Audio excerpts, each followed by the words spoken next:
प्यारे मसीह भाइयों बहनों, आप सभी को अभिनंदन करता हूँ।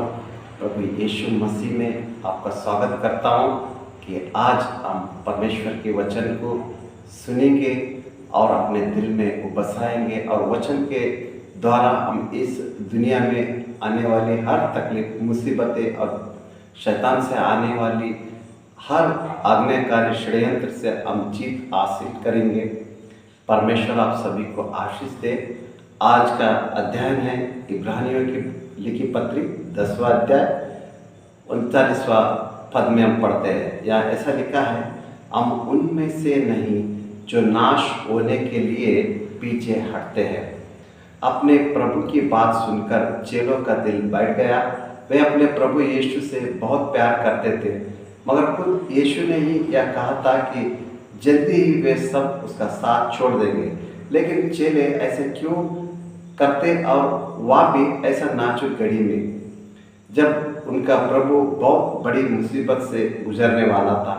पतरस ने दावे से कहा कि ऐसा हरगिज़ नहीं होने दूंगा। यदि सब ठोकर खाए तो खाए, पर मैं ठोकर नहीं खाऊंगा।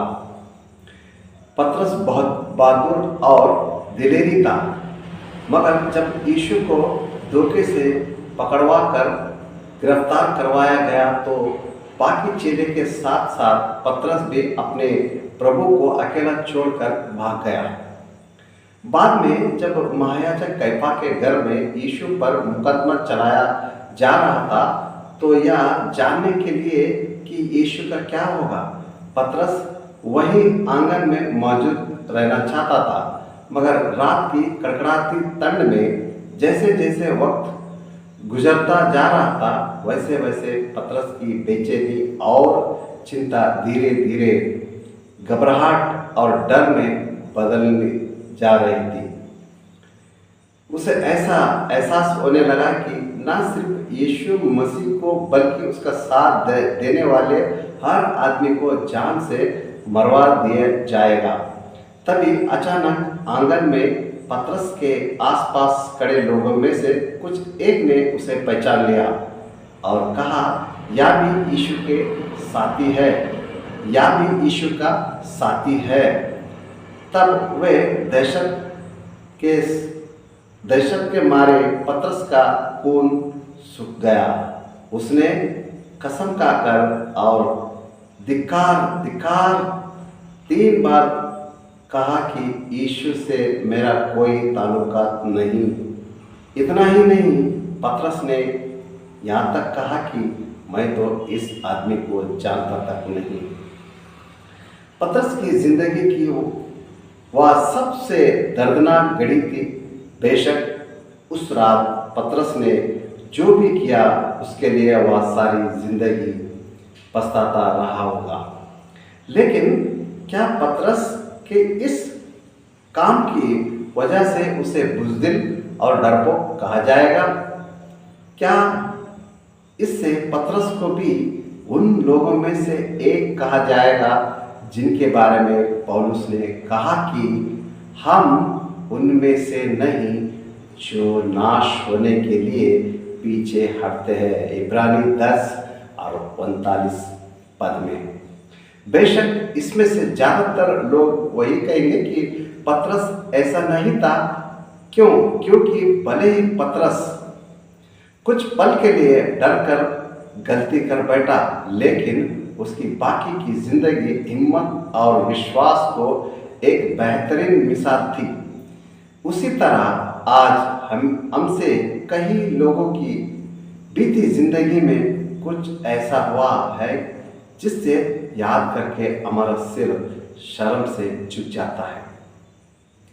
वे शायद ऐसी घड़ियां थी जब हम इतना डर गए थे कि सबके सामने सीना ठोक कर सच्चाई के लिए नहीं बोल सके, और सब कुछ इतना अचानक हो गया कि हमें कुछ पता ही नहीं चला। रोमियो की पत्री 7वां अध्याय 21 से लेके 23 पद तक। लेकिन उन भूलों की वजह से हम उन लोगों की तरह नहीं बन जाते जो नाश होने के लिए पीछे हटते हैं। जी नहीं, ऐसा बिल्कुल नहीं। फिर भी हमें जी जान से कोशिश करनी चाहिए कि आखिर में कहीं हम भी पीछे हटने वाले की गिनती में ना आ जाए। इन लोगों में शामिल ना होने के लिए हमें क्या करना चाहिए और क्यों? नाश होने के लिए पीछे हटने का क्या मतलब है? बेशक प्रेरित पौलुस पतरस के अलावा परमेश्वर के ऐसे कई सेवकों के बारे में भी जानता था जो पल भर के लिए डर का शिकार हो गए थे।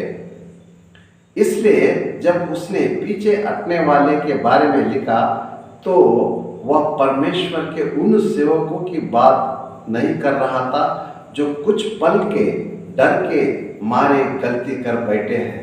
मिसाल के तौर पर यहोवा की भविष्यद्वक्ता एलिया को लीजिए।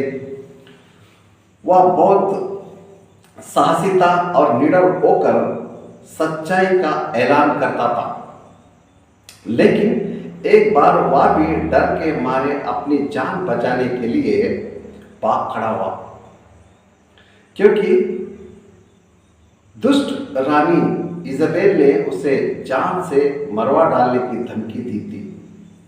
भविष्यद्वक्ता योना का तो डर के मारे इससे भी बुरा हाल हो गया था, क्योंकि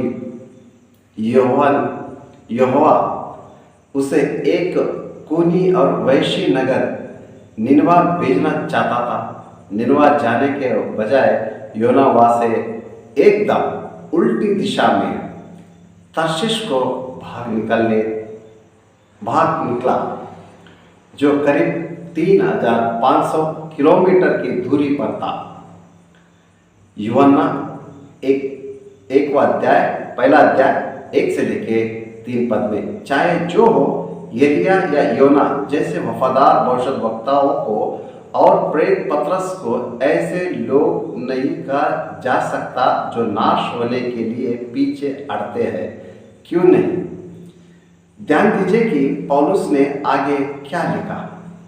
अब उनमें से नहीं जो नाश होने के लिए पीछे हटते हैं। पौलुस किस नाश की बात कर रहा था? पौलुस ने नाश के लिए जिस यूनानी का शब्द इस्तेमाल किया है, अक्सर उसका मतलब होता है हमेशा हमेशा के लिए नाश। और पौलुस ने इस आयत से पहले जो कहा उसके मुताबिक इस शब्द का सही मतलब निकलता है। पौलुस ने कुछ इस आयत पहले यह चेतावनी दी कि सच्चाई की पहचान प्राप्त करने के बाद यदि हम जानबूझकर पाप करते रहे तो पापों के लिए फिर कोई बलिदान बाकी नहीं। हाँ, दंड का एक भयानक पाठ जोना और आग का ज्वाला बाकी है जो विरोधियों को भस्म कर देगा। इब्रानी 10वां अध्याय 26 से लेके 27 पद में। इसलिए जब पौलुस ने अपनी मसीह भाई बहनों से कहा कि हम उनमें से नहीं जो नाश होने के लिए पीछे हटते हैं, तो दरअसल वह यह कह रहा था कि ना तो वह और ना ही उसके वफादार भाई बहन किसी भी हाल में यहोवा से मुंह मोड़ेंगे या उसकी सेवा करना छोड़ेंगे। अगर वे यहोवा को छोड़ देते यानी पीछे हटते तो वे सदा के लिए नाश हो जाएंगे, नाश हो जाते। यहोवा को छोड़कर पीछे हटने वालों में से एक था यहूदा इस्करियोती, यानी यीशु मसीह को धोखे से उसने पकड़वा दिया। लिखा है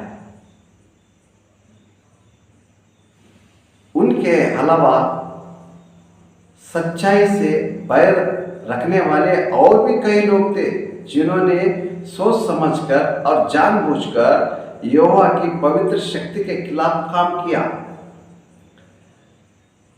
बाइबल ऐसे लोगों को डरपोक कहती है और उन्हें आग की झील में डाला जाता है, जिसका मतलब है अनंत काल का विनाश। प्रकाशित वाक्य 21वां अध्याय 8वां वचन। हम इन लोगों में से हरगिज नहीं होना चाहिए। प्यारे भाइयों, शैतान यानी इब्लिस चाहता है कि हम नाश होने के लिए पीछे हट जाए।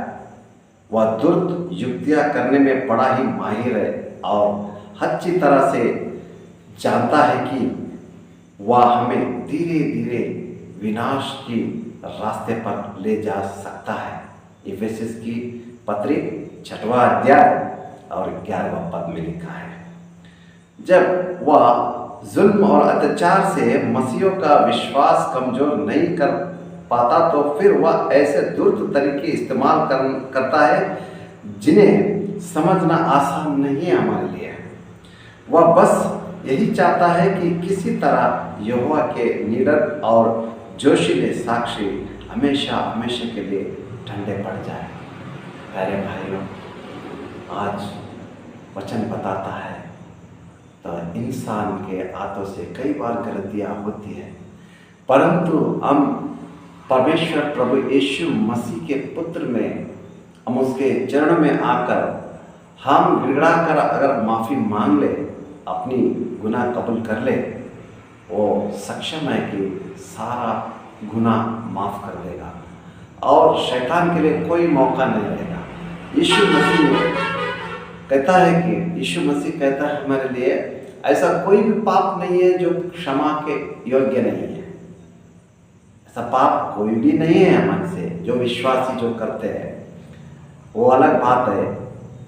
जो अविश्वासी जो है वे पवित्र आत्मा के विरुद्ध काम करते हैं, उनके लिए तो ना इस धरती पर उनके लिए माफ़ी है, ना स्वर्ग में है उनके लिए स्थान। हमारे लिए तो स्थान है। आज हम कई बार मित्रों, कई बार हम लोग कई बार परमेश्वर से पीछे हटे हैं, लेकिन विश्वास नहीं कोई है।